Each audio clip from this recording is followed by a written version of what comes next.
Good morning. Morning. Hello, everyone.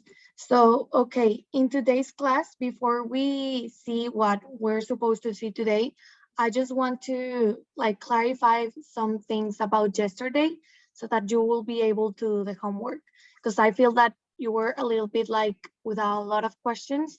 And just for you to know, I moved the due date for tomorrow for the activity number 3 so that you have more time for you to do it. And if you have also questions, you can let me know during today or tomorrow before the midnight.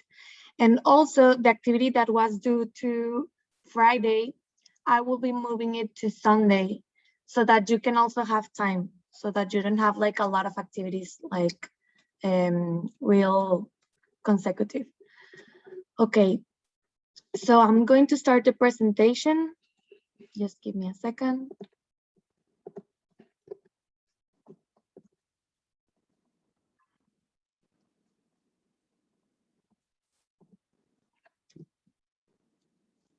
Great.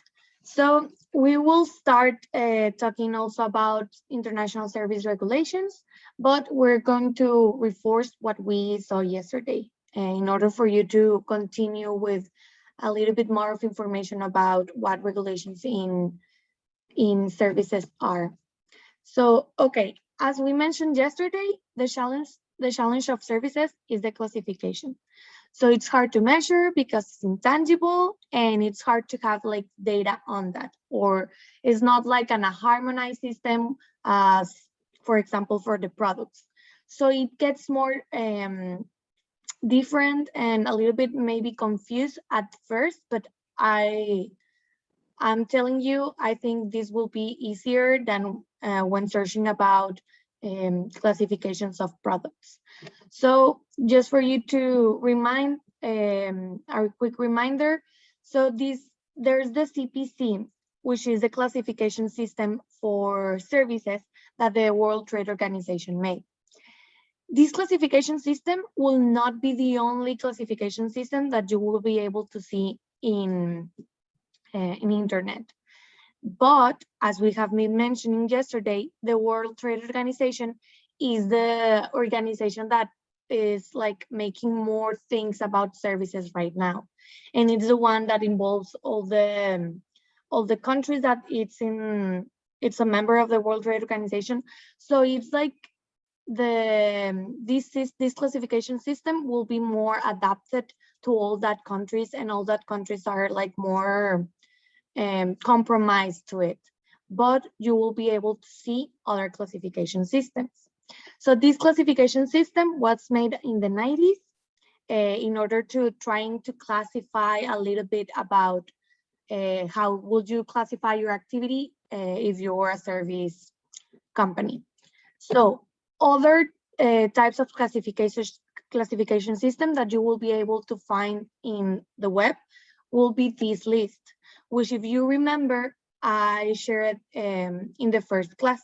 I don't know if you remember ISIC when we talk about a little bit, really quick in the first class.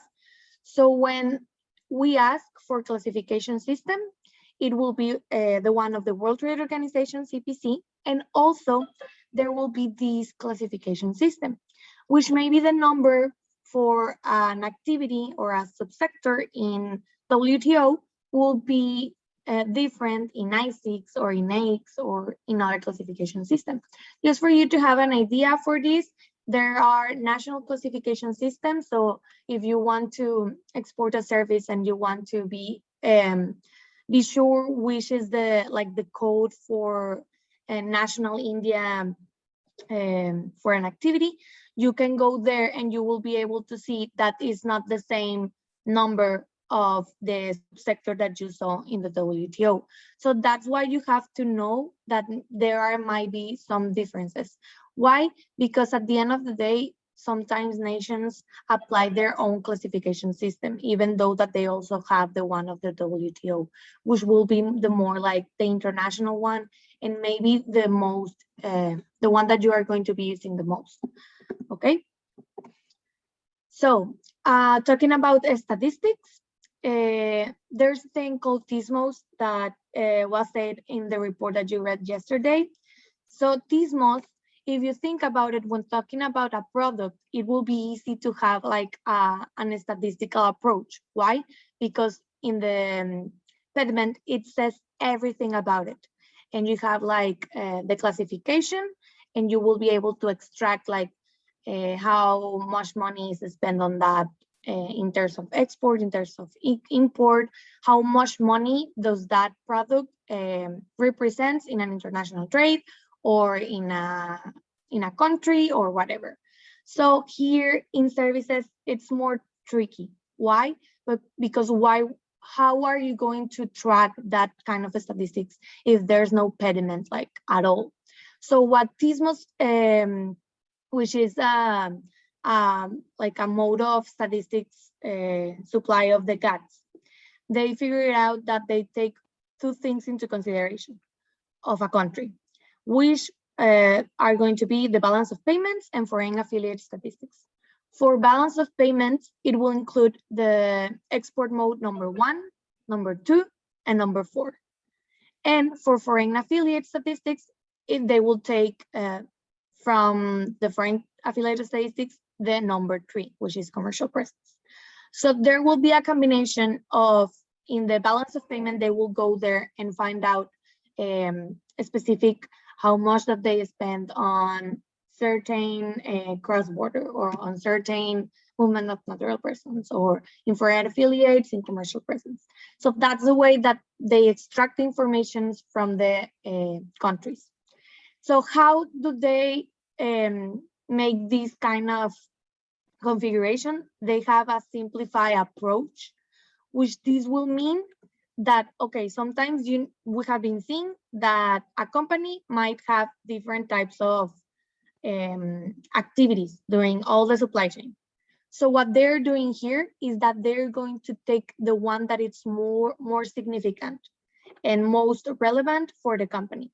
For example, if we think about Spotify here in Mexico, Spotify will be a cross-border, but it can also have commercial presence if they decided to open up like an office here in Mexico. They can have several, if you think about it, and also they might have another ones inside of the supply chain. But the main core center of Spotify will be cross-border. So they're going to classify Spotify as a cross-border immediately in the balance of payments.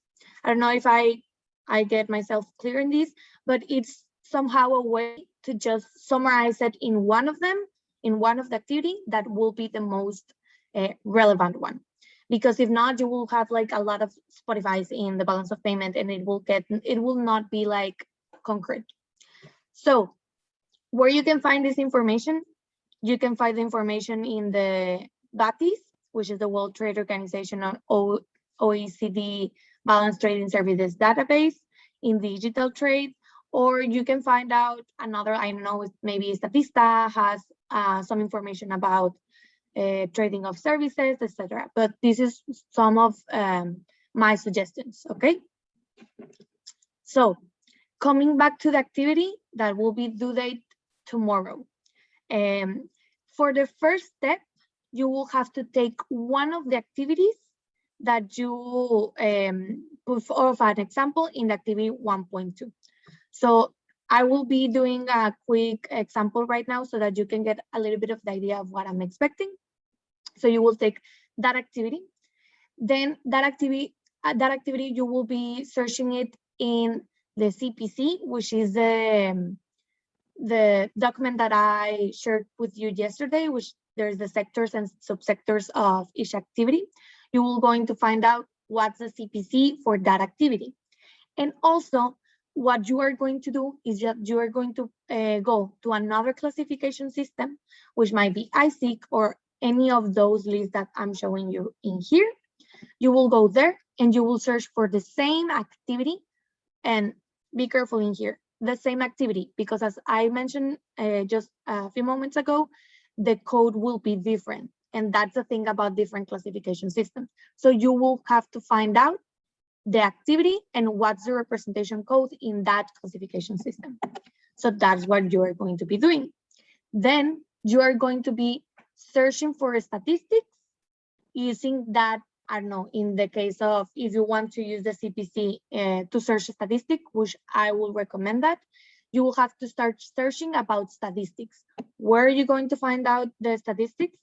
You can go search a little bit about Tismos. Maybe Tismos has a platform and you can find out the CPC there in order to have specific statistics on that activity, or the WTO OECD or Digital Trade or Statista. So that will be your homework to search and to find out where you can find that statistics now that you have the CPC and that you also have investigated in another classification system. And what you are going to be doing is pretty much prepare a summary, obtaining all the information, just put it, you can write it down. I know it says there that it has to be like kind of a table, but that's not my objective. My first objective is for you to understand all this process and just for you to start writing what you find out and all your conclusions, etc. You can see the rubric in Canvas. So I will share a couple of these, and if you have questions, please let me know. I'm glad to help you.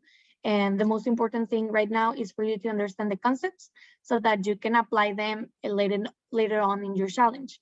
So that's like the main purpose of the model, okay? So I don't know if you remember the Beck group, which was the one that construct the Arena Borregos or Estadio Borregos, I don't know the name. So which type of services or service does they offer? So let's imagine that they're going to do the architecture and they are also going to make the construction. They will take persons from the United States, which is where the Beck group is, and they will come with the people, with employees, and they will start constructing, okay? So they will first come here, I don't know, take pictures and all the dimensions of the area. They will go back to the United States. They will start all the, I don't know, the design of it, and then they will come here with their employees to start the construction. So we already know which activity are they doing. So we're going to go to the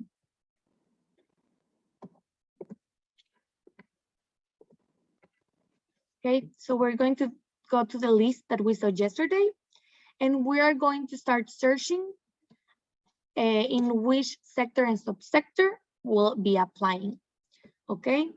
So we'll just start here, maybe, okay, it's a professional services. So which one of these will be the one correct to this case? So here it says architectural services. So it might come in here, but I will give you a tip. And in case that this is like too vague and is not that specific, I will share with you a link where you can find out in this subsector what activities might go into that subsector. And it will be this one. So in here, I already have the code, but you will find out that they specify what type of activity in every CPC. So, okay, my code will be 8671. Here it is. So the subsector is architectural services.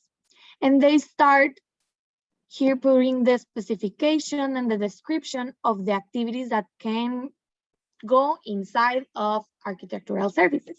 So this is like a easiest way for you to find out the information and be sure that you're classifying correctly. Maybe some things, and remember, this is a paper from the 90s. Of course, there are things that have been innovating and evolutionating, and maybe some things you will not be able to find it here. So you will have to find the closest relation from what your activity really is inside here. And please don't use others because that will be too simple and that's not the objective of the class. So just please try to find out which will be the most related to and justify it. Like as soon as you justify it, that will be correct. Like, well, a justification that it's concrete. Like,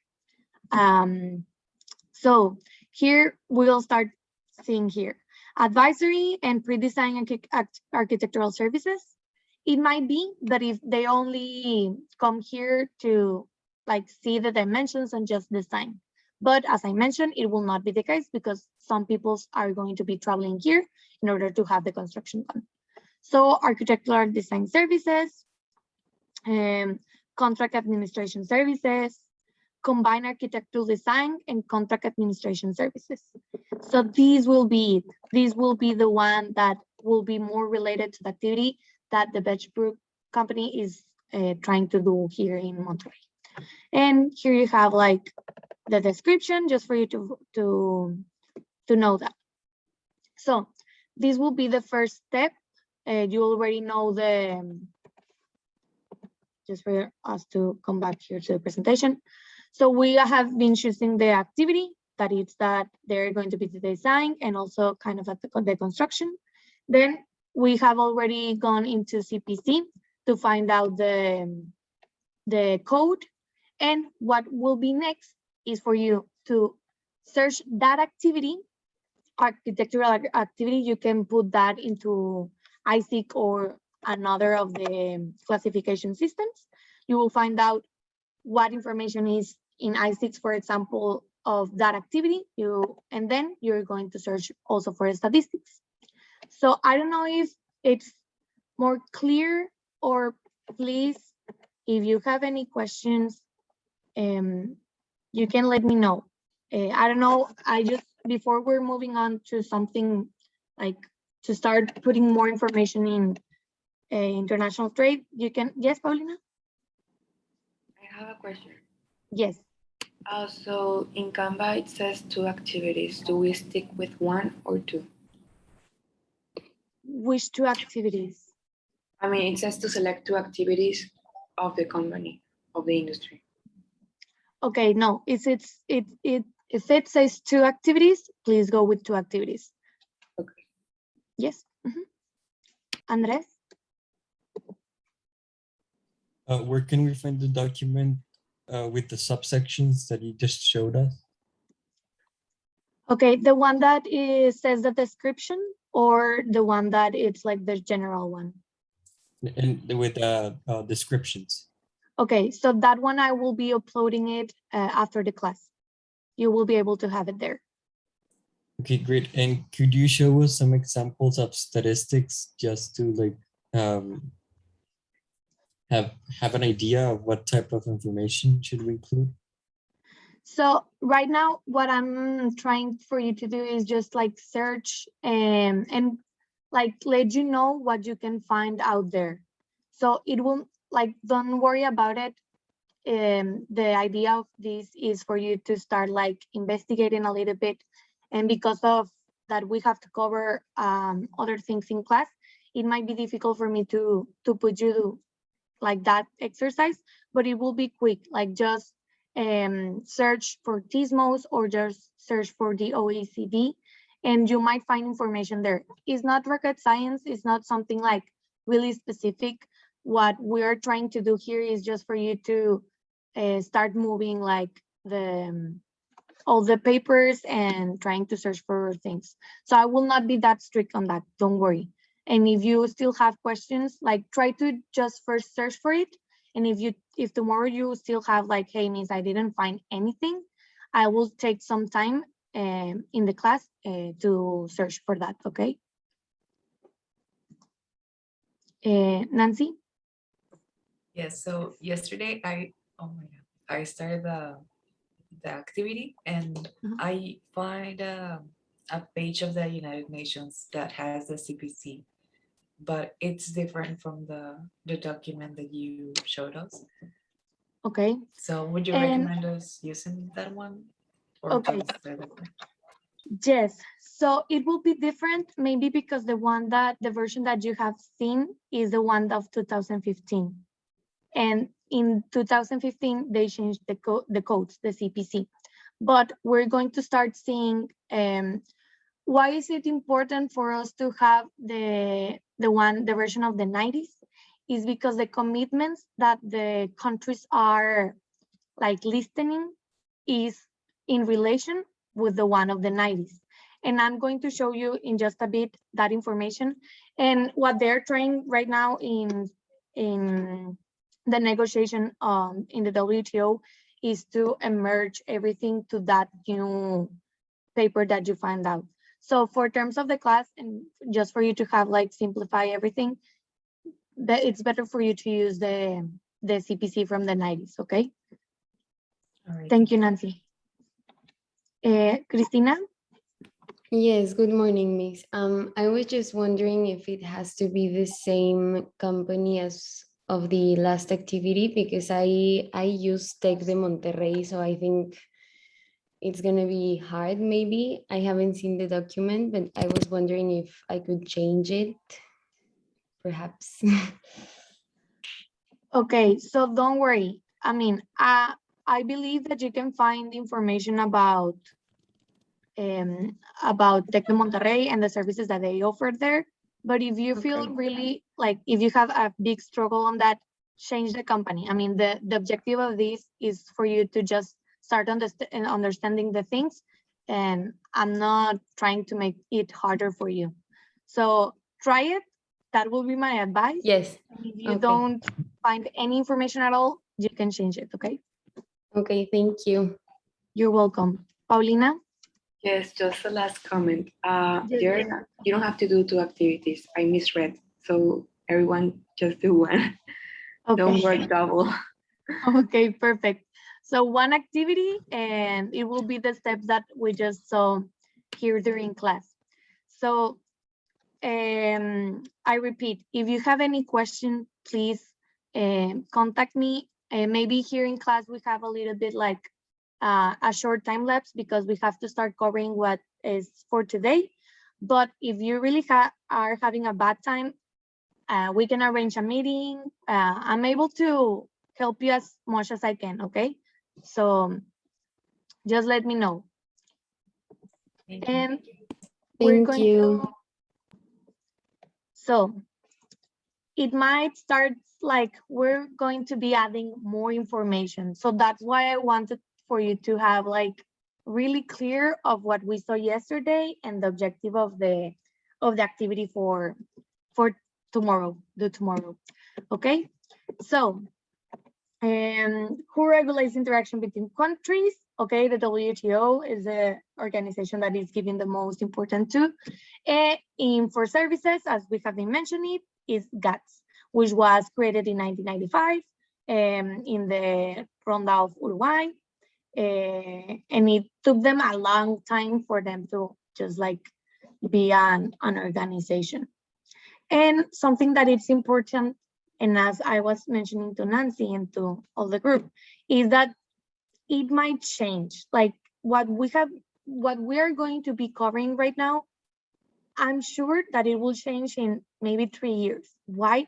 Because they are already giving them like a time of negotiating and seeing what are they going to do in services for it to be more like classification, a better classification. And so that the countries are more responsible on putting the information correctly about the commitments that they are going to be like saying. And what I mentioned about the commitments, I will be explaining that to you in just a minute. So just a little bit information about the GATT. It was made in the WTO, and all members that are in the WTO will be in the GATS. So the main objectives, just for you to have it like in mind, and why is this organization like the main core essence, it will be reliable system. What they were trying to put like what the rules and the laws for services are. And in here, it gets a little bit tricky because they cannot put like too much of a general commitments to all the countries. So in here, all the countries will have their specific commitment, and I will be explaining to you in a bit. So they're also promoting fair treatment, everyone to feel they were having a fair treatment, everyone is the same, equality in all types of service activities. So stimulate economic activities. We know that services is like a huge part of economics and it has been growing lately a lot. So they want to promote that and to promote to countries to enter to that. And also to liberalize trade. As mentioned before in yesterday class, GATS, it's not a law. It's more about like an invitation of regulations that they can follow. And I mean, if you think about it, if they are not following those rules, the worst thing that they can happen is that they get kicked out of the GATS, and that will be it. But it's not like a, I don't know, jail thing or something. It's different. But just for you to have it in mind. So what I was talking about, obligations. So yes, there are some obligations that will be general for all WTO members, which will be the simple things that I'm stating in here, just 2 things. They will just have to comply with 2 things, and that's really easy. So the first of them will be most favored nation treatment. So this policy was created by the WTO, and it says that you have to be equal to all the countries. That it will say, so if China gives a specific treatment to Chile in a specific service, Mexico will be able to raise my hand and say, hey, I want that treatment too. So it will be most favored nation. The only exception for this to apply will be, for example, if Italy grants some special treatment or something to France. So Mexico will not be able to raise my hand and say something about it because they have an FTA.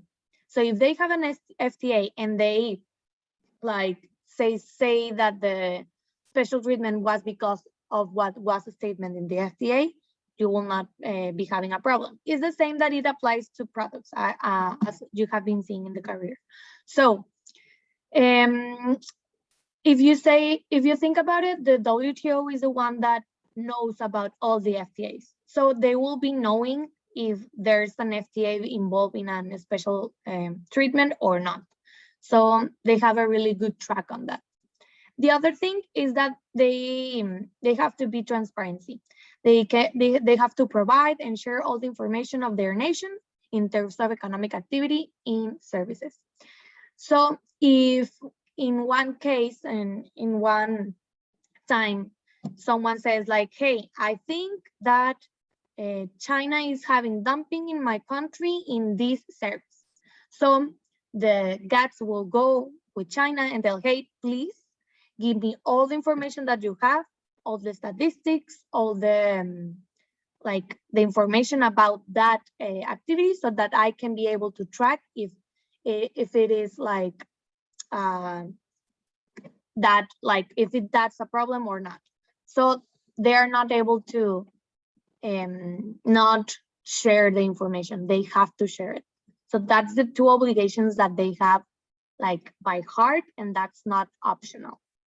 So if we move to a specific commitments, we will have 2 different specific commitments. The first commitment will be the market access, and every nation declare if they have a sector or subsector with a negotiation commitment. And we're going to see an example of that so that you can have a better example. So why will a country has a market access? Maybe because of negotiation, maybe because of trust. So sometimes, maybe, I don't know, Mexico says to China, I don't trust you in this activity of services, so I need you to have a commitment so that I can feel safe or something like that. So China will do a specific commitment in that specific activity, and so that you can have like a more trust thing. So that's one thing. And the other one will be a negotiation among different specific things. So we're going to see an example of that. The other commitment will be national treatment. So this will be a choice for countries. It's not like it's forced them to have a national treatment to all the countries. Why? Because sometimes they do it to protect from some countries. I don't know if I'm getting that idea into you, but if they have like a specific relation with, I don't know, the perfect example, United States and Russia. So maybe they will not be giving a national treatment to a company that is coming from Russia to the United States. So that is a specific amendment. They will be choosing if they will be applying that no discriminatory nation or not. So that's pretty much the specific commitments that a country can have for a company. So if you think about it, those commitments, maybe they can change over time, and maybe they will not be the same all the time that you go and search for the CPC. But when could be the case that the commitment will be modified or revoked? So some of the example in here will be, first of all, protect public morals or public order. For example, if France says, okay, I made a commitment that there will not be any regulation for banking services in my country. So all the banking services can come here and they can start doing business. But you're starting to see that your public is protesting, that your citizens have been protesting, and they say that it's not fair, that they are only foreign employments. I don't know, you can think about many reasons. So what are they going to do there is that, okay, wait, I have to protect the public morals and the public order in this case. So I will modify this commitment and I will not be able to make it free for all the company, for all countries' companies come here in the banking sector. So I will be modifying that. That will be an example. Other could be protecting human, animal, or plant life and health. So a perfect example right now will be here during the pandemic. I don't know, imagine that Mexico had a commitment that students, medical students can come in here and start and study and practice and a lot of things. But there is a health condition with COVID and they want to focus on the health sectors that are here in Mexico, the persons that are here, the doctors that are here, and they want to have a priority. They have to prioritize them so that they can get the vaccine. And if some other doctors come into Mexico, they will be approaching also to that. So right now, we're not doing that because of protection of health and humans. So I will be saying, okay, for now on, I will not be receiving any doctors. So that will be an example of it. Also, secure law compliance to avoid fraud. Of course, if you are seeing that someone is some countries, or well, not some country, if you see that someone is committing fraud in a specific sector, you will be able to say, okay, I will put this regulation in order for me to protect about fraud. The other one will be balance of payment difficulty. And I think this is really common, that you realize that they are not paying taxes at all. So they are using the infrastructure and all the things that we are approaching with taxation, and you're not paying with it. So maybe I will revoke the special commitment of it will be all free and like all liberal. And I will put, okay, you will have to be paying a 20% tax. No questions asked. So everyone will have to comply to that. So that will be just an example, and the main reasoning here is just for you to know that the special commitments can change. Not because that you put a commitment in the beginning, it means that you will not be able to revoke it or to modify it. No, it can be modified, and the most common reasons of that will be these 4 reasons. Okay, so what about the specific commitments? If you think about it, we have already been able to identify the activity on the CPC, identify the export modes, which one of the 4 export modes, and we already have that information. So where am I going to be able to find the specific commitments for a specific code for a country that I will be moving my service to? I don't know, imagine that you will be in charge of taking a company of a service into Brazil. So what am I have to consider for me to put my service over there? So we're going to go into this website. I will be sharing to you.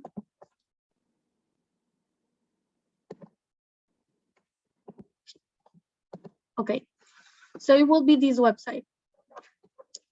In this website, you're going to be able to see all commitments. You are going to select the country that you want. For example, right now, let's say that we are going to export service in Brazil. Okay, so we're going to click on search.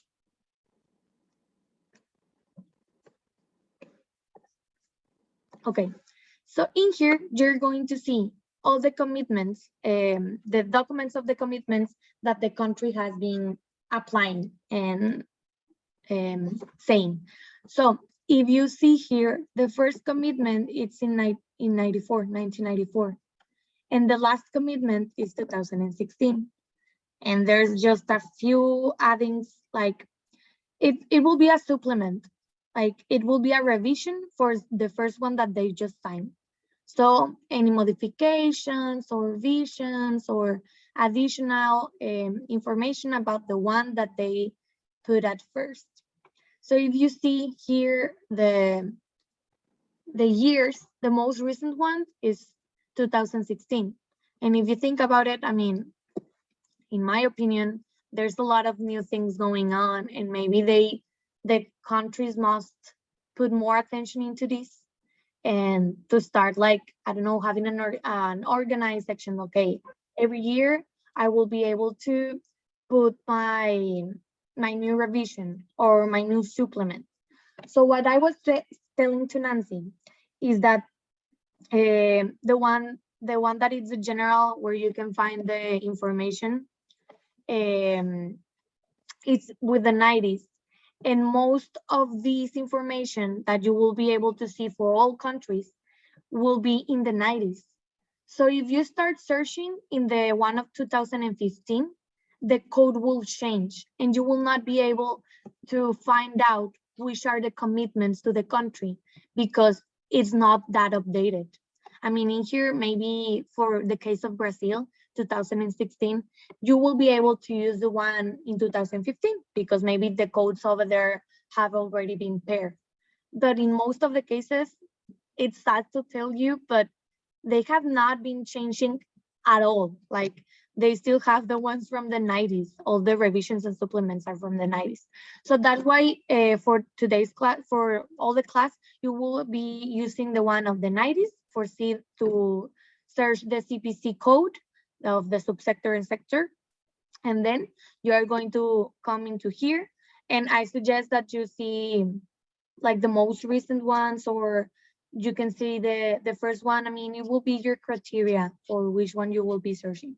So in this case, we're going to see the one of Brazil, and I will be searching for the one of the 94. Okay.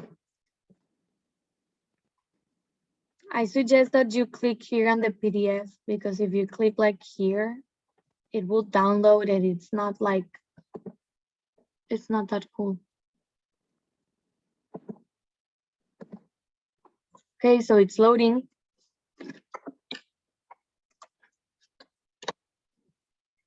Okay, so in here, you will have all the information, and this will be on how would you find the commitments. So I want to search for someone that has in my mind A71, which is advertising activities. So if I'm like a company that is doing an activity of advertising services, and I want to come into Brazil, which are the commitments that I have to be sure that I have in order for me to enter to the country? So just to explain a little bit about the information. So here will you find the sector and subsector, which is in the case other business services. Okay, advertising services. And this CPC code will be the one that I'm telling you about the 90s. So it will be easier for you to have it like paired and in the same years, so that you can just like click it in here and you will find it out. Okay, so here you have the sector and subsector, and here you have the two main commitments that I just mentioned to you, which will be limitations on market access, limitations on national treatment.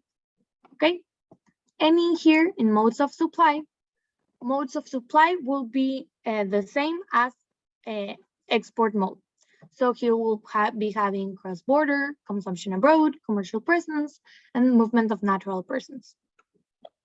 What are you going to do is that, okay, advertising services. Imagine that my advertising services will be cross-border.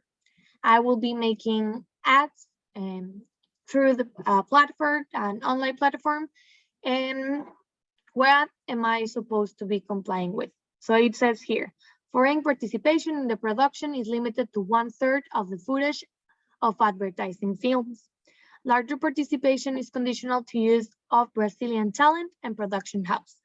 Advertising films must be spoken in Portuguese unless the use of foreign language is required by the subject of the film. So you will have to be complying into this. So if I want to make all the advertisements about, I don't know, like people from the United States, well, that will not be possible. I have to introduce into that advertisement a Brazilian talent or a production house of Brazil. So these will be the limitation that you will have to consider. Yes, Tara? Hi, teacher. I'm sorry, but in the homework, there is a section that says research if there is support is given by national and international organizations. So these you're mentioning can go into that support of international organizations. Can you repeat that, Sarah? So in what part of the in the instructions in the number 5, it says research if there is support is given by national and international organizations in this industry specifically. Okay, let me share the homework, just that we have like the clear example. You're saying this?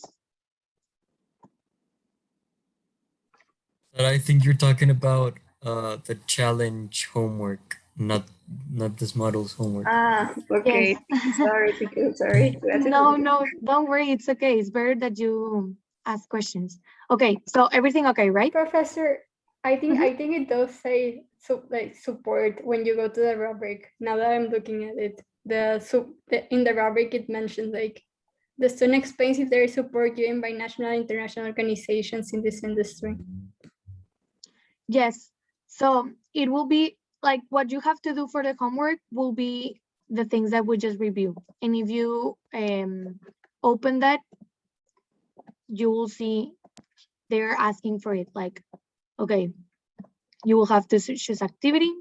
You will have to go into 2 classification systems, which I just mentioned. It could be ISIC or national ones, so like India. Then you will have to go to statistics, who can be TISMOS or the OECD. fit the WTO, which was the example that I gave you, and then just prepare a summary. That will be like the steps. Okay, I think it's because in the rubric they put support, but I think it's the if it's if the industry is strong. I think it will be about the information that you found out of the statistics. Okay, thank you. No, you're welcome. Okay, great. So continuing with this of the commitments. So in here, you find out that for cross-border in advertising services, you will have this limitation in terms of market access. In terms of limitations on national treatment, there's no limitation. And if you go over here, so it says, if it says unbound, it means you're free. There's no rules, no commitments. And in here also for commercial presence, it says, in addition to the condition above, number 1 for cross-border, foreign participation is limited to 49% of capital of companies established in Brazil. Leadership must remain with Brazilian partners. Professionals are subject to the Brazilian Code of Ethics and advertising protection professionals. So there's another limitation. And also in limitation of national treatment, it says foreign producers must live at least 3 years in Brazil before being authorized to produce a film. So that's a great limitation for you to consider. So it's just for you to find out which type of limitation would you be having. And just for you to clarifying here what it says, unbound except indicated in the horizontal section. So what's the horizontal section? If you go up in here, you will find out that there is some information that says horizontal commitments. And if you saw in all of the sectors and subsectors that you will be able to see, you will see that in the fourth, it will say the same. Like unbound except for what it says on the horizontal commitments or stated otherwise. So what will be that horizontal commitment?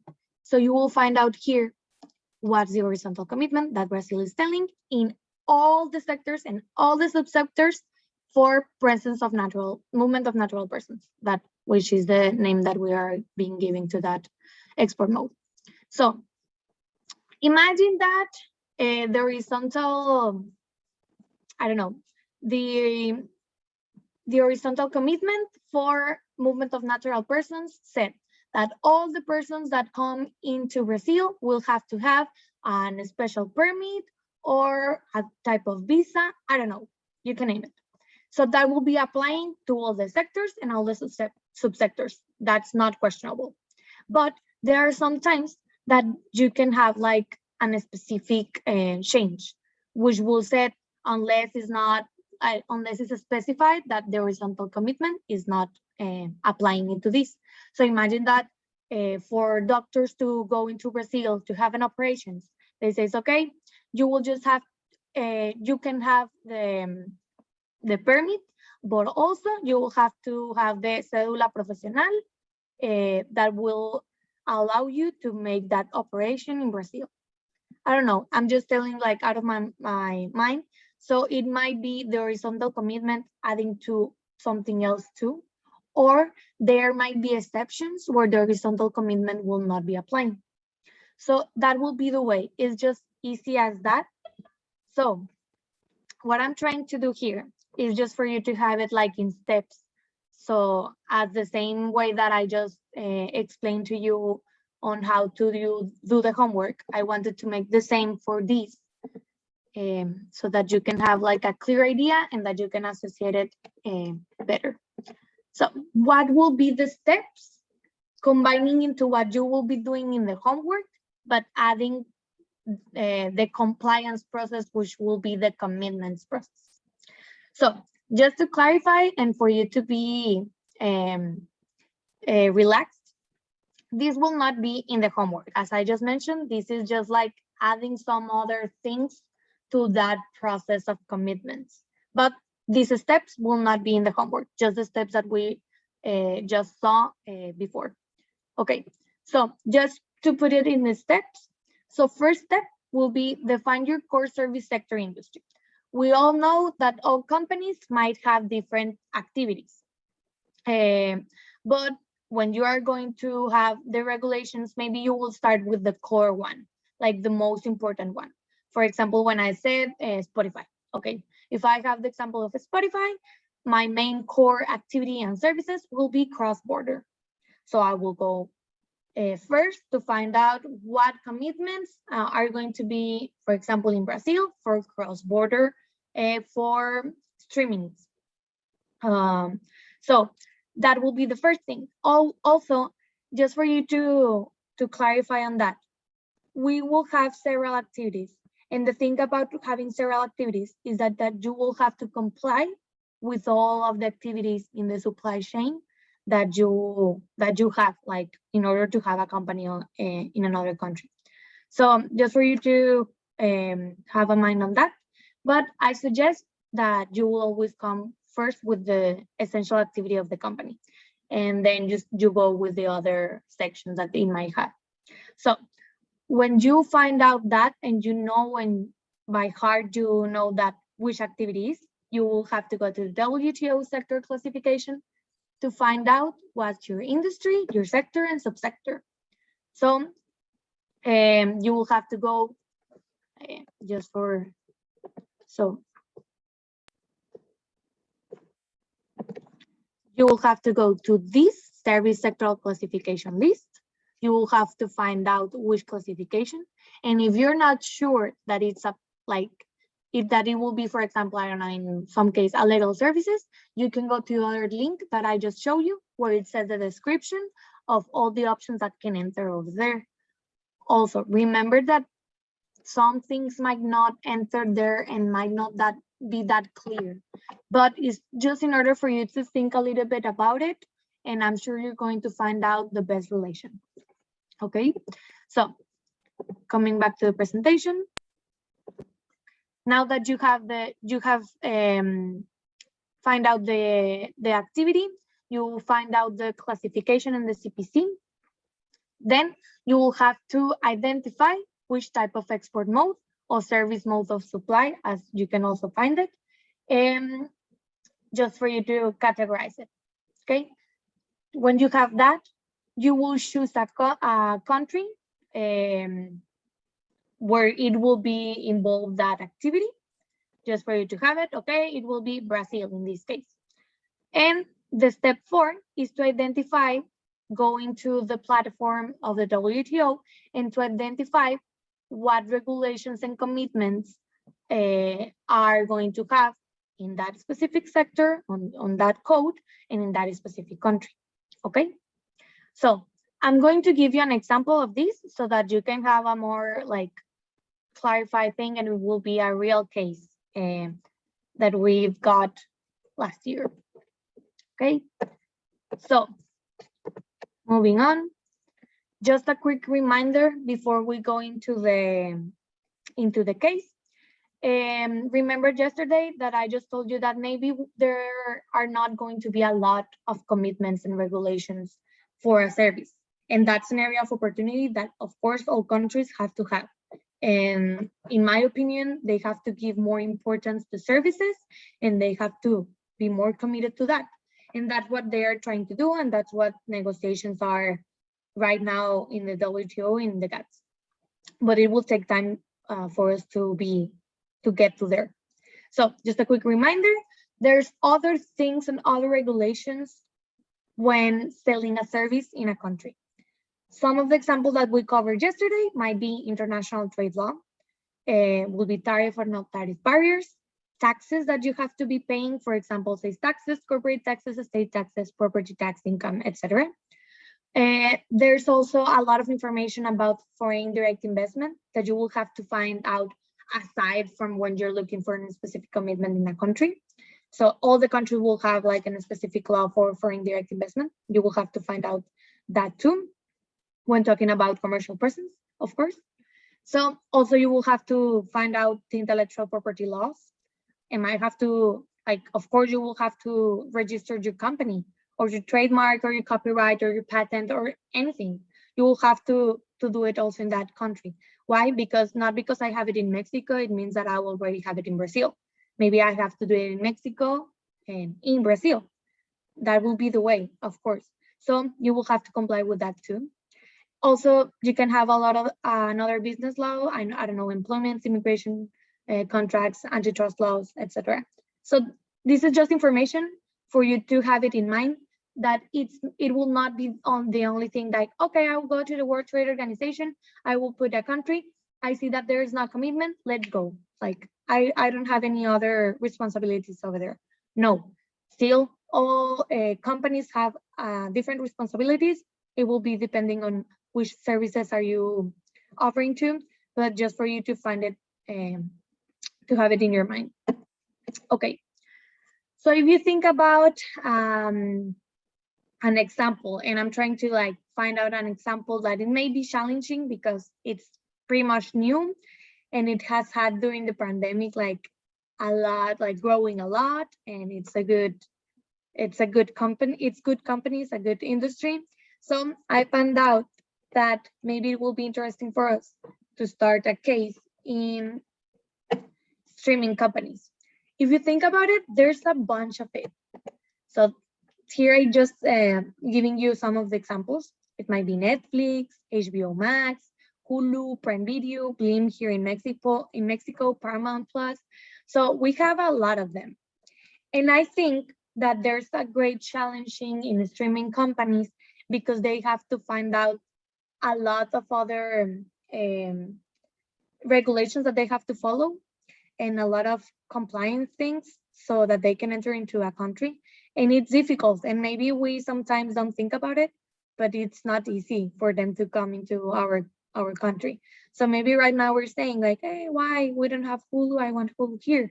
Maybe they're trying to do so, but they found out that there are many things that they have to comply on. So this is just, we're going to be taking one streaming company. So I don't know, just out of curiosity, any guess of which streaming company are we going to analyze? I think it will be obvious, but I just wanted to know if someone has it in his mind. Maybe Netflix, teacher. Okay, Netflix will be a good one, but no, it's not Netflix. No Prime Video. Okay, maybe it was not that obvious. Blim. Yes, Disney Plus. Oh, Yes, Disney Plus will be the case. I think it's interesting, and it's also because if you think about it, it's a service that took it's a streaming company that took a long time to come into Mexico, and I don't know, it's kind of divided in between some people that were saying like, I wanted Disney Plus being here. Maybe my dad will be like, oh my God, I don't care about Disney Plus being in here in Mexico. But anyways, yes, it will be Disney Plus. So just to have like a quick and refresh our minds in case that you are not that familiarized with Disney Plus, I will put this video so that you can have an idea of what is streaming in Disney Plus. Of course, right now, and it's like a recent new with the Star Plus, a lot of things will be migrating into Star. So you will not be having it in Disney anymore. But even though it's like a good idea of what we have here, we can see in Disney Plus. So I will put this quick video. Okay, everybody, let's take it from the top.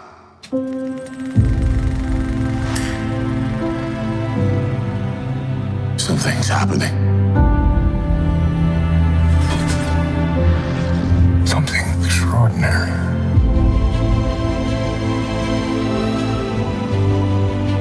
Something exciting. I'm sorry.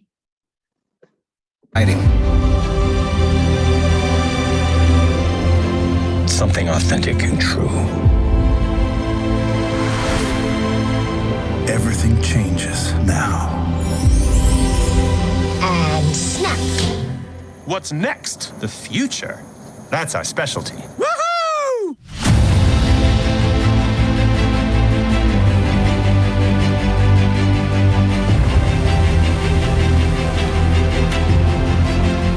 trust me? Yes.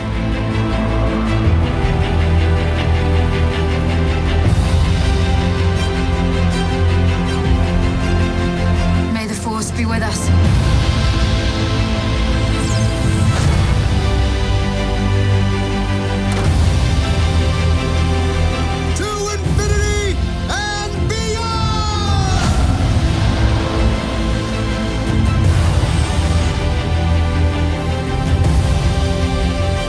It's like a dream, a wonderful dream come true.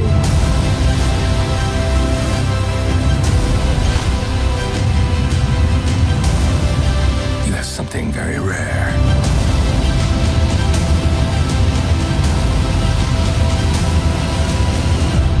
You have magic.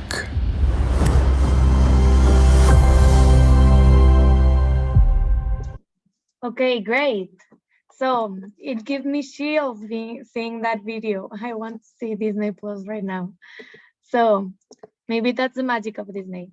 So just to have like this introduction and be more like creative about it. If you saw the video, it like you can see a lot of different movies and a lot of different TV series and some things. So it's really from all ages. Like I've seen, if you go there into Disney Plus, you can see National Geographic, you can see everything about Fox, The Simpsons, you can see Star Wars, you can see Marvel, you can see the TV shows that we saw when we were kids, you know, Stan Raven, Liz McGuire, High School Musical, we can see Disney classics. We got everything. Like it will be our dream when we were a child, like instead of just searching in the Disney Channel in the TV, just for you to have it like in your computer and have all the options from when you want, like, hey, today I want to see Zack and Cody, or today I want to see Camp Rock. I don't know, it's your choice. So I think that's great. And I'm really excited for you to share this with you. I like a lot Disney. And okay, so today in this case, we're going to see the challenges, all the regulations that it's involved in Disney, and what do I need to consider so that I know what a nation is, when a nation is best. Maybe sometimes when you do all this research, you classify your activity, you already know which export mode are you going to choose. You have your CPC code, you have the statistics of that country, you have the regulations of that country, and then you also will be starting, and that's what we're going to be covering tomorrow, other factors that you have to consider in order to decide if the country is the best choice for you. So this is just kind of the steps maybe that a company should follow in order to determine if it will be a good decision or not the best decision to make into coming into a country. So, okay. Disney Plus case. So what are we going to trying to analyze, and let's hope that we have all the answers in here. So it says, why it took them so long to enter to Mexico? We're going to find that out. I don't know if someone has like any ideas maybe before we start like starting the case. Does anyone has the idea on why does Disney Plus took a long time to enter into Mexico?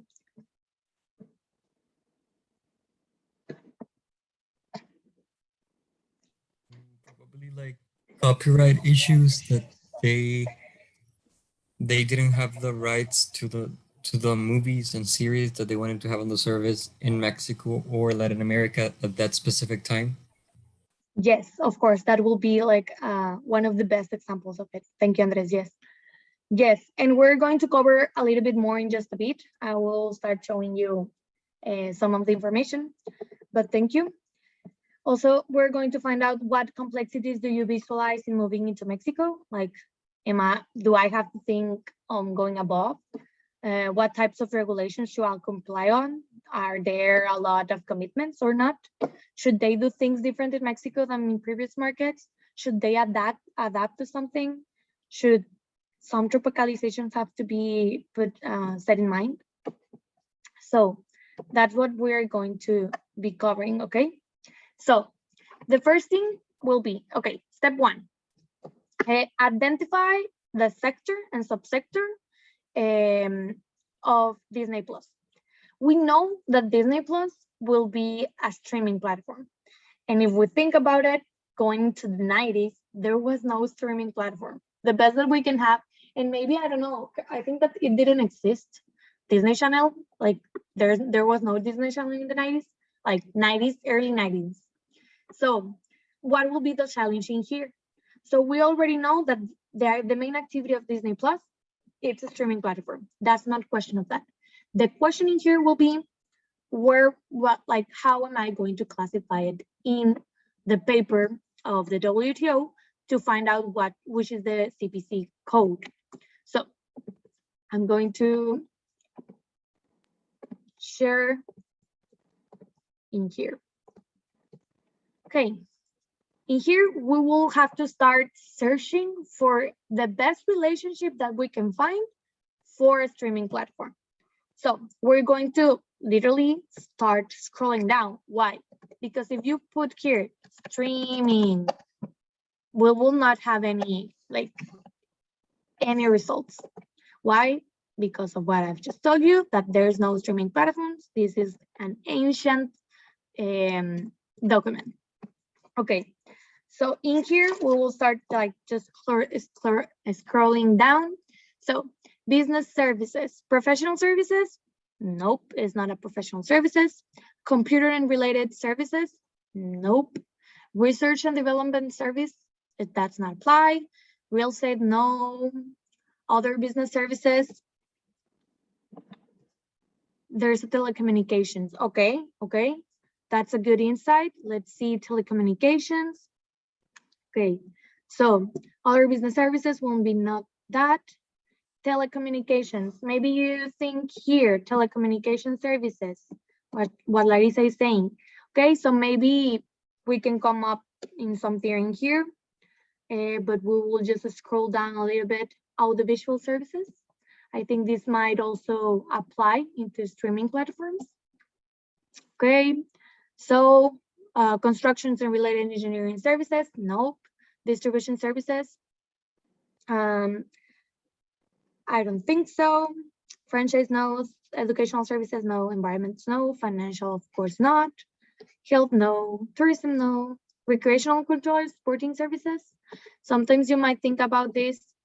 We can read a little bit about that. Transport services, no. Of course, well. So if we think about it, and if we see here a little bit about recreational and cultural services, we can start entertainment services. Yes, it might be an entertainment services, but it will not be the case like for the streaming platform. Maybe entertainment services will be, I don't know, Disney parks, something like that. New agency services, no. Libraries, archives, museums, and other cultural services, sporting and other recreational services. No, so nope. Recreational, cultural, and sporting services will not be the choice. So let's go up over here. And what Larissa was telling you, okay, telecommunication services. Voice telephone services, no. Packet switch and transmission services, nope. They will not be applying. Telex service, telegraph, nope. So electronic mail, voicemail, online information, and database retail. In audiovisual, yes, you're getting it. Yes, it will be audiovisuals. So in here, let's think about which audiovisual service will be the best, that it will relate the best to streaming platform. So we're going to start reading here. Motion picture and videotape production and distribution services. So nope, that will be if Disney Plus will want to start doing production in Mexico. Maybe that in that case it will apply. But right now we're just seeing a streaming service. So motion picture projection service might be it. It can be this option. Radio and television services? Nope.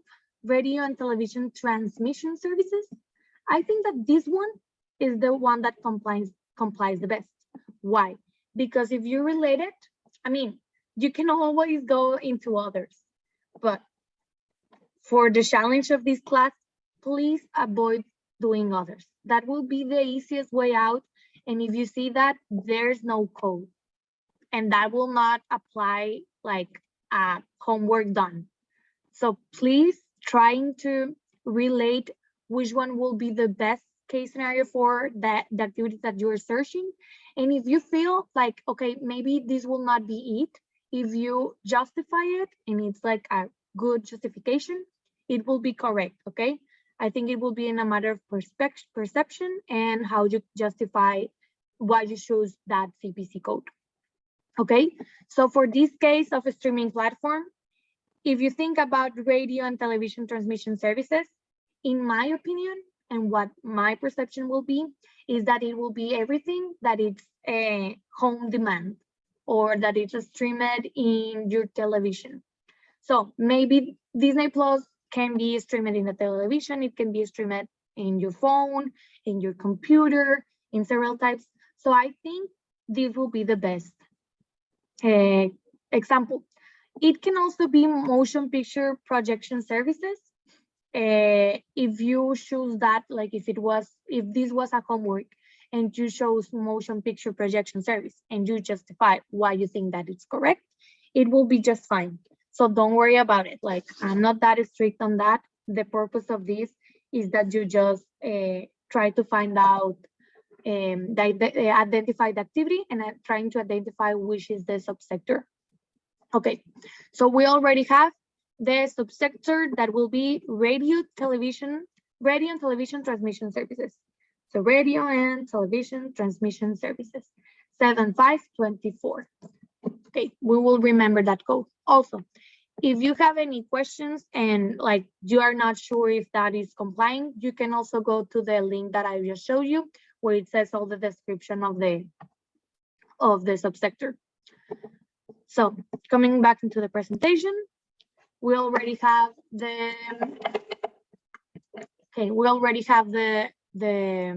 CPC code, and we have to choose which type of export mode will be applying to Disney Plus.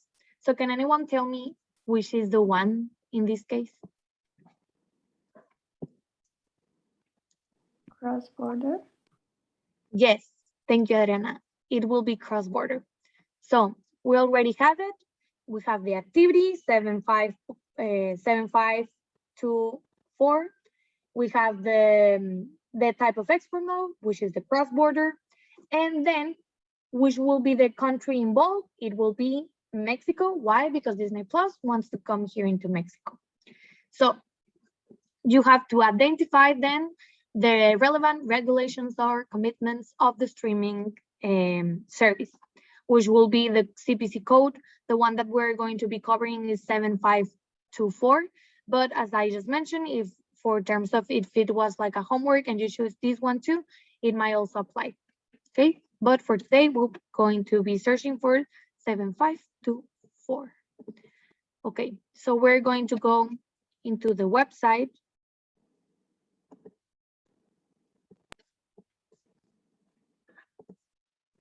Okay, so I'm going to close this.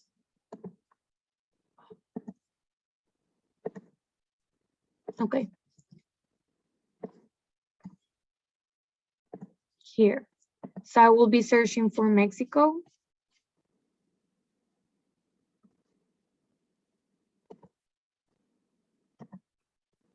Okay, if you see here also, you will find out that all the supplements and all the revisions of the commitments will be in the 90s. So here for Mexico, you will not find out like any updates in here. That is bad. Really, when I see a lot of examples on this, it makes me sad. Okay. So here we have all the Mexico information. Okay, so here we have some horizontal commitments. we're going to see if they apply to us. If you want to read them, just in order for you to have a little bit more of information of what examples of horizontal commitments we might have, you are free to do so. So in here, we're just going to find out 7/5/24. It's 7/5/24, right? 7/5.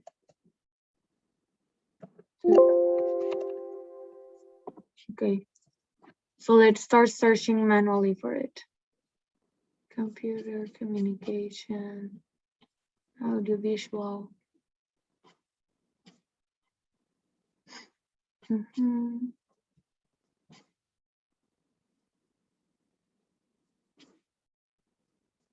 Okay.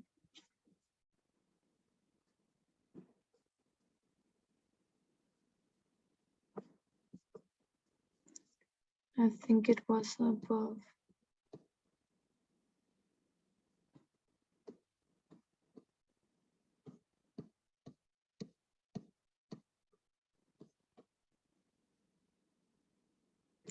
Okay, well, maybe in here, it's a good example because when you don't find out the code in here, when there's no information about it, it will be probably because they don't have like any regulation on.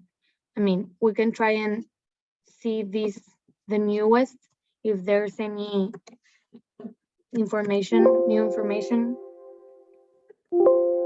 Nope.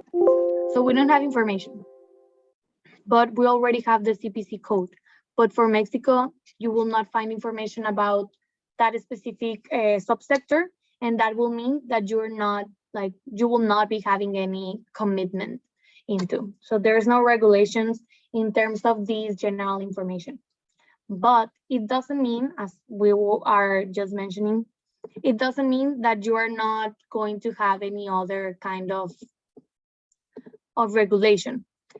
And that might be starting with the challenge. So at first, you will say, okay, Disney Plus coming into Mexico, I already go into the WTO. There's no specific commitments. They have no information about the CPC code 7524. So we're good with that. We don't have any commitments. But you will have to start thinking about what other commitments and what other things do my company have to consider in order to comply and in order to enter to a market. Of course, we will have to think about what we just thought, all of these regulations that might not be in the WTO. You will have to consider that too. But today, as we just saw yesterday, those topics, today we're going to cover different ones. Okay, so we have the steps in here right now. So before we move on, I just want to make sure that you got the steps correctly. You have any questions on this? Please let me know. All good? Okay, perfect. So if you have any questions while I'm going through the presentation, feel free to stop me, okay? Perfect. So considering regulations for Disney Plus. So I want this to make more of a conversation. Here I have a lot of lists on what it can be happening for Disney Plus to come into Mexico, but I want you to participate and just to tell me if you see one of those and you want to go deeper on into that or say a specific example of that, please do so. So just at first, I will say that, okay, there's not specific commitments according to guides. That will be fine. Check. Disney Plus doesn't have any commitments. But what other regulations do they have to comply on? So seeing these examples, has anyone any idea or any example on these types of regulations or contracts maybe?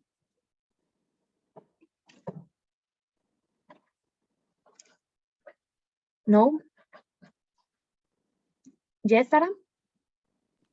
I don't know if this enters in any category or if it's something more like from the outside, but for example, the case of the Black Widow movie and the cinema industry in Mexico, like I don't know if there's a law that protects cinema to be like the priority in the country.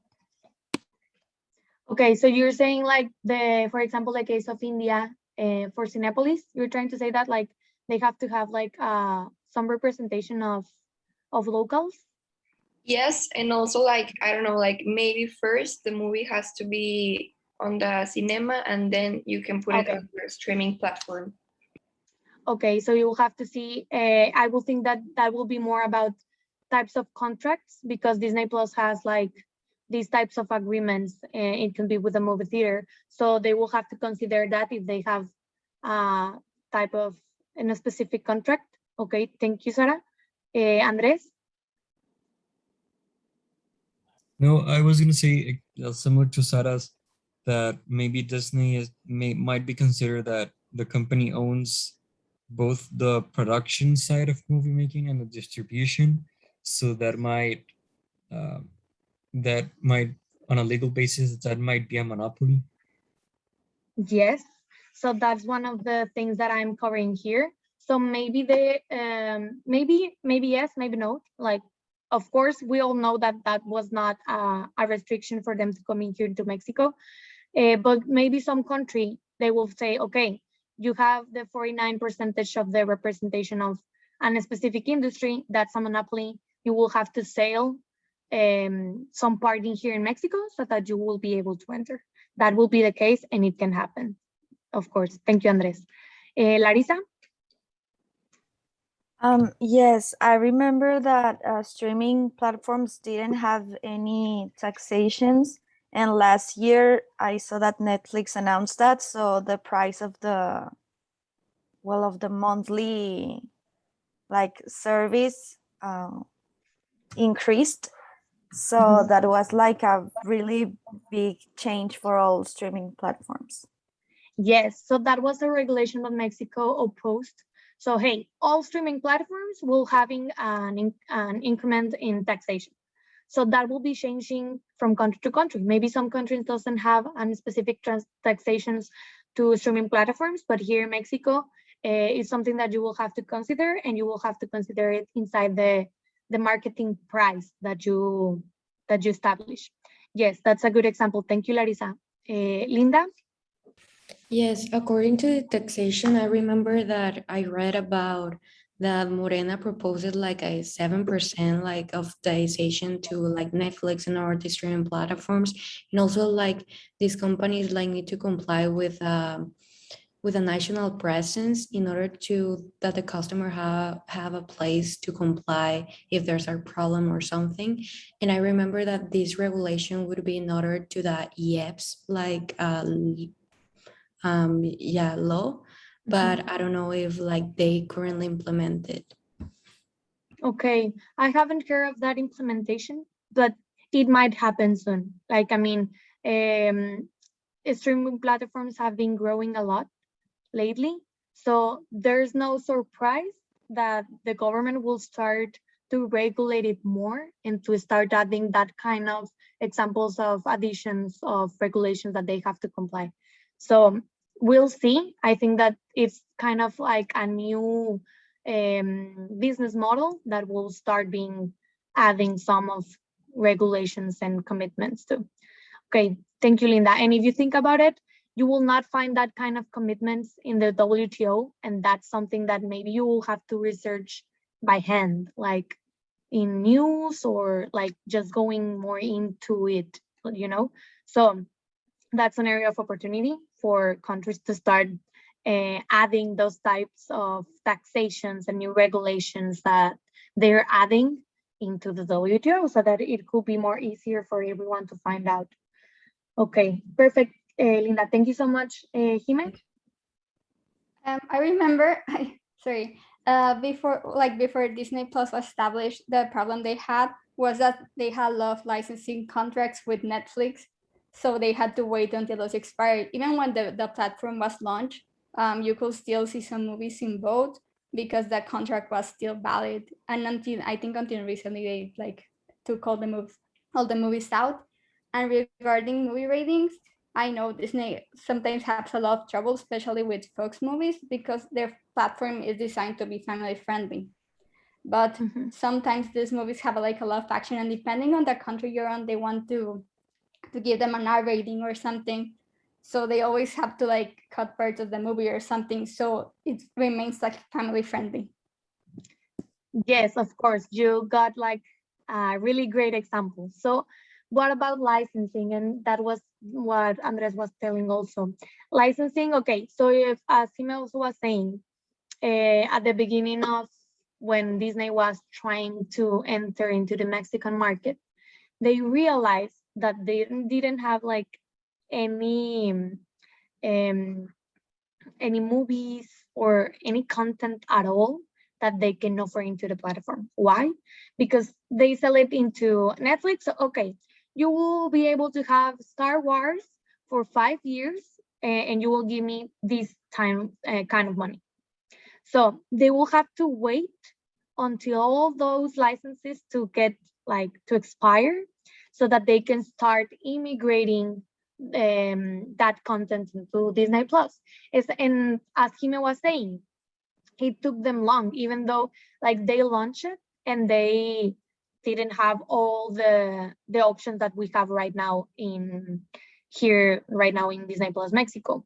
So they took that risk, because if you think about it, why will I be willing to pay for Disney Plus if I still can see Star Wars in Netflix, or maybe I can see other movies also in Netflix or in Amazon Prime? Like, why will I be paying Disney Plus?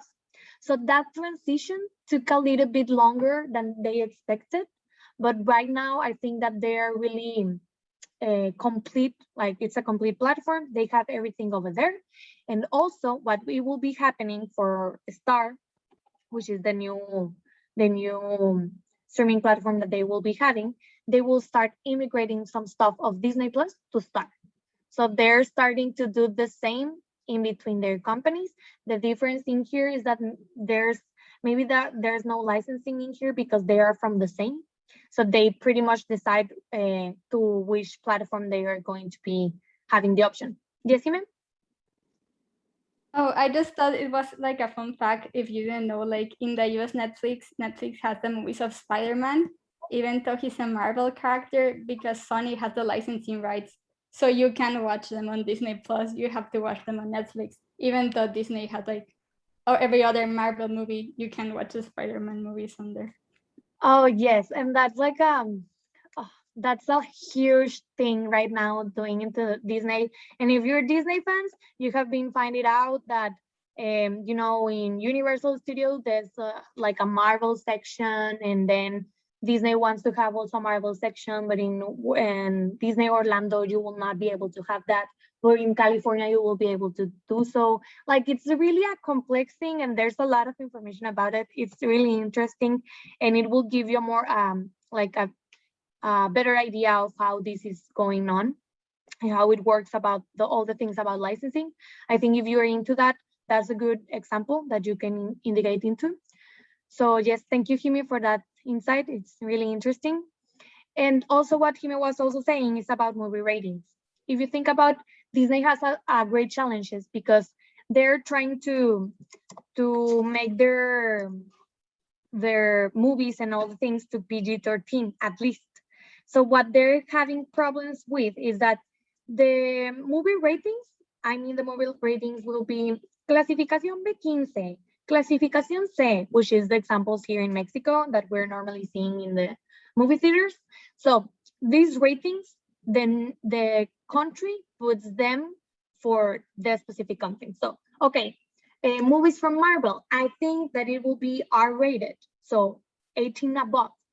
And Disney will say, no, why will be R-rated? I don't want it to be R-rated. Why? Because then kids or teens will not be able to see it, and there's where a lot of fandom is, and there's where a lot of money will come from. So no, tell me what am I have to change, which will come here into editing. What might have to change in order for it to be PJ-13 or PJ? So that's their great challenge. Imagine all the content that Disney Plus has, and all of them has to be rated. And it's not like, okay, I have all these examples, all of them have to be rated, and all of them will be changing. No, maybe you will not be changing a lot of them.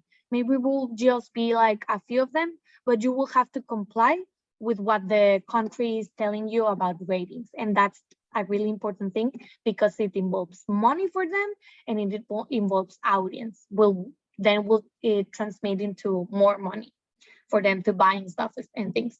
And also a really basic thing about tropicalization will be, okay, the thing that it might be editing. Some countries doesn't feel they prohibit like sexual scenes or maybe too cruel things like blood or something.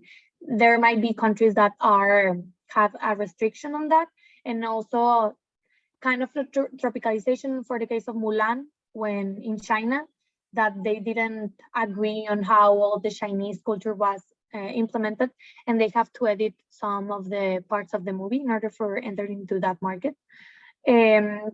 Also, a really basic thing will be language. If you think about it, maybe we're not the target because we will see all the movies and all the TV series in English, and we will not mind on them having a subtitle or an Spanish audio or something.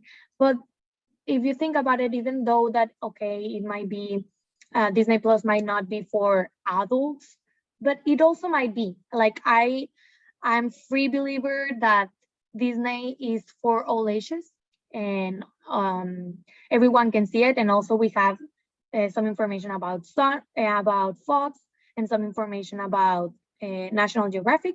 So that will be an adult audience. So in here, language will be an important thing because maybe my dad will matter if it's if it's in Spanish, if it has the option to have subtitles, etc. And also maybe some countries will be having to force you to have a translation. And that's a huge thing to do. If the movie is released today, maybe it will take a little bit longer to get into Mexico. Why? Because of translation. And that's a lot of work for a streaming platform to do. And that's something that they have to comply on. Also, another thing that you have to consider about is pricing in new currency and markets. You know, the price here in Mexico for Disney Plus will not be the same for the price in the United States. Why? Because of the possibility of the market, because of the net income, the average income of the country, etc. So that will be changing. And also here in the pricing currency, as I was telling you, you will have to consider if there's a taxation that you will have to consider into your price. Because maybe you will be thinking, okay, I will be entering to Mexico with 100 pesos, but because of taxation, it will be 120. And that will be kicking you out of the target price that you were trying to search. Okay, another thing is that government might have a kind of a support, as it's the case in South Korea. In South Korea, you will have to have, okay, you can have, for example, in movie theaters, you can have international movies or something, but you will have to have also national ones. Why? Because the government funds those national movies and they are willing for them to be there. Why? Because as time passes, they will be able to have more quality and they will be able to invest more, and then it will start exporting that movie. So that's kind of a strategy that a government might apply. Also, something that you will have to consider is that the promotion and advertisement will be completely different from the one that you are doing in the United States and in Mexico. And that also involves cost, and that's also something that you will have to have in mind. So generally, these will be some things that Disney Plus has to consider in order to come into Mexico. So thinking about regulations of commitments, which is the purpose of the class, they didn't have any. But then why did they took so long into coming into Mexico. And all of these reasons is why. And also all of these reasons is that they didn't, probably the person in charge in Disney were trying to find out in the WTO which commitments they have to apply, and then they didn't find anything. They will have to search from outside it. So that's the deal, that's the challenge, that's why service gets a little bit more complicated, and sometimes you will have to search for manual things. And it's just like, I think it was a good example for you to find out and realize how the regulations will be applying into a company. And just to finish the class, I will just wanted to ask you, and this is not, there is no right or wrong answer. So what proposal should come up so that Disney Plus can connect better into Mexico? Like, what do you think will maybe a strategy that they can apply so that Mexican consumers feel more attracted to pay for Disney Plus? Any ideas, Monse? I don't know, but maybe like put it like more about the Mexican cinema or series or its movies, because well, the strategy of Netflix is like they have their own, like only Netflix, and it's like about the movies and the series, and some of the actors are Mexicans, and I think that there is like a really direct connection with the Mexican consumer, and I think that that's a very strategy, a very like as the really new business model about Netflix is like to connect with the consumers. They have to like feel like they are in the streaming platform, that there's like there's no barriers between them. I think so. Yes, completely. So make a connection with the audience. And I think that example that you're saying, Monse, it will be applying like soon. So I think that they will be thinking ahead of that, and they will have to start applying that, because as you mentioned, we see that in Netflix. So maybe we will start expecting Disney Plus to have it too. Thank you. Paula? Perhaps I would implement their idea, start Disney Plus in Mexico, because they are taking a lot of series that are included in Netflix, for instance, Grey's Anatomy and so on, and they are introducing it to their Disney Plus platform. So that way they would compete better with Netflix, like literally offering the same TV shows, plus every Disney show, so the consumer can evaluate better and maybe even cancel some subscription platforms. Yes. So what will they be making so that they can choose Disney Plus above Netflix? So yes, that's interesting. And maybe I think that they have to do a more promotion to Star, which will be that side of all the TV series and stuff, because maybe sometimes you think about Disney Plus and you will always think about cartoons, and that's not the case. So thank you, Paula. Jime? Yeah, it was along the same thing as Paula said. Like, they need to understand that the consumer in Disney Plus is a family. Like, Mexican consumers are a family, so they need to, like, what are you offering the father? What are you offering the mother? What are you offering the children? What are you offering the teenagers? I mean, you have to offer something to each one of them, because I mean, the father is the one paying and the children are watching, but he wants to get some value out of the streaming service too. For example, my dad watches Star Wars, that's why he has Disney Plus. But if it didn't, maybe we wouldn't have Disney Plus. So they need to understand that the consumer is a family, not just a single person.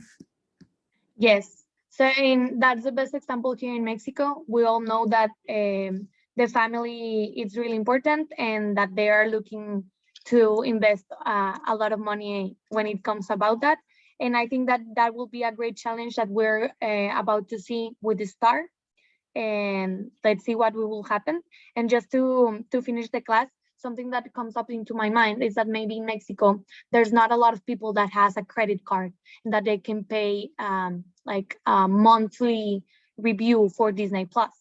So maybe they will have to be adapting also into that and considering that there are like cards that you can buy in, I don't know, I think HEB has it or some stores, so that you can find out like, okay, I will be paying in cash these cards, so I will be paying a little bit by little bit the platform. Maybe I will just buy a card for 200 pesos, that will be 2 months or something. So that's something important that you will have to consider here in Mexico, because the Mexican community may not have necessarily a bank account.